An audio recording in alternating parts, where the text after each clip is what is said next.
Hey everybody, Joe Lowry, what a day. Happy Tuesday out there. That's right, hump day eve.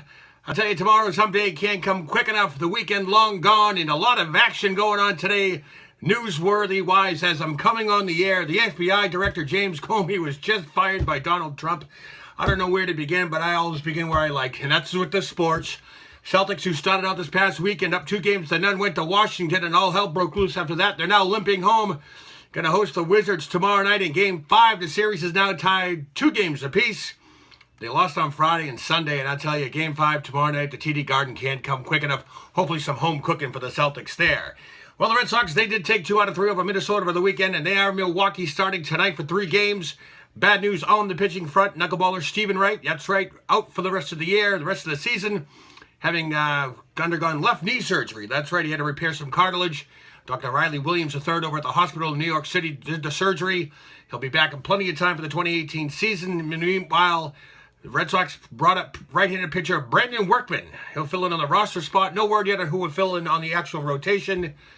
But, oh well. Well, another disturbing story unfolded over the weekend involving a gruesome murder that involved 2 prestigious doctors and a Cape Verdean immigrant who should have been deported 2 years ago. That's right. Dr. Lita Bolanos, 38, was a pediatric anesthesiologist over at Mass Eye and Ear and an instructor at Harvard Medical School.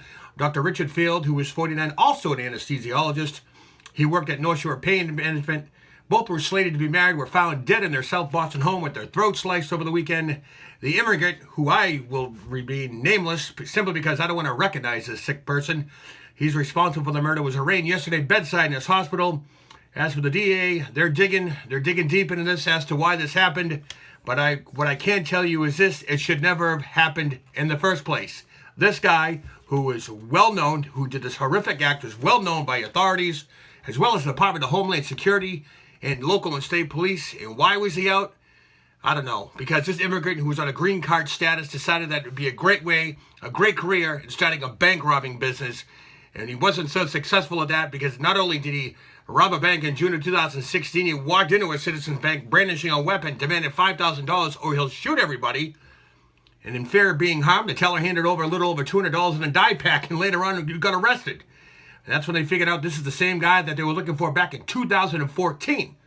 Oh, and did I also forget to mention that he was on the FBI's most wanted list and the Massachusetts most wanted list? I gotta tell you, the judicial system here is insane. Let's enter Judge Lisa Grant. She was actually appointed by former Governor Deval Patrick. She's a criminal defense attorney with a strong knowledge of immigration laws. In case you haven't seen it, she sentenced this guy to 364 days in jail. Why 364 days? Because if she did sentence him to 365 days or more, he would have been deported. But he wasn't. And why is that? I have no clue, folks. This judge, to me, is blatantly responsible for the heinous act that this guy did. I'm telling you right now, and he's sitting bedside right now over at Tufts Medical Center. Who's footing the bill for that? We are as well. I mean, I just don't get it. We all are parts. This judge has left me speechless, to be honest with you. I'm reading up on it right now as we get everything here. She's opposing harsh mandatory sentences for serious crimes. I mean, this murderer hit the jackpot when he got in front of her. Her reputation on the court system is that she could be manipulated as well as incredibly soft. Are you kidding me? Since when is a judge supposed to even have these kind of words in their courtroom, never mind in their reputation? So I ask all of you out there, who do you think is really responsible for this heinous crime? Truly heartbreaking on all accounts. It's now more than ever time to change these immigration laws so this does not happen again. Until there is something done, these crimes that are committed by these green card vultures will happen again. And sure, this immigrant actually did the actual murder, but Judge Lisa Grant, to me, is the one who allowed this horrific act to take place. Enough on that. Well, today is May 9th. It's also National Sleepover Day, and it's also National Lost Your Sock Memorial Day. As all I know, I find my socks always behind the dryer. That's where they always retreat to. And, of course, today is also National Teacher Appreciation Day. And to follow that up, there is a teacher in Quincy, North Quincy High teacher, Kara Pekarsik, who was named as Massachusetts Teacher of the Year. Congratulations to her. She'll compete as the state nominee for Teacher of the Year nationally. Congratulations goes out to her, as well as North Quincy High School. And another interesting item going around is whether or not Pete Rose should be in the Hall of Fame. That's right, Pete Rose was banned back in 1989 by then National League President Bart Giamatti. Now, Pete Rose, in case you don't know, is the all-time hits leader. He has the most hits ever by a Major League player at 4,256. But did you know he also holds these records? Most career-winning games played, most games played, only played a bat 500, at least 500 positions, most career at bats, the list goes on, most career singles, most career outs. But back on August 24th, 1989, Pete Rose voluntarily accepted a permanent place on the ineligible list, and he accepted there was no actual finding for the ban. In return, Major League Baseball made no formal finding, which means Bart Giamatti pretty much blackballed him from the league forever for something that he supposedly didn't or didn't do. But, you know, I believe it's time for all of us to move past this right now. Pete Rose records alone in Major League Baseball have nothing to do with his gambling or outside activities. This man was a ball player to the extreme. Charlie Hustle was his nickname, and rightfully so. Since 1989, there have been far worse criminals and morally accepted ball players who have either made the Hall of Fame or at least made the ballot.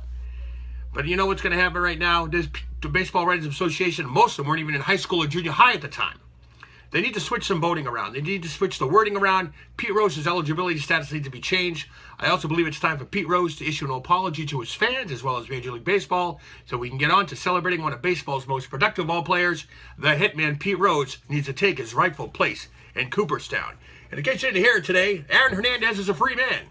Well, sort of. At least in the eyes of the law early today, the murder conviction for the killing of Olden Lloyd was tossed out of court and has been officially dismissed.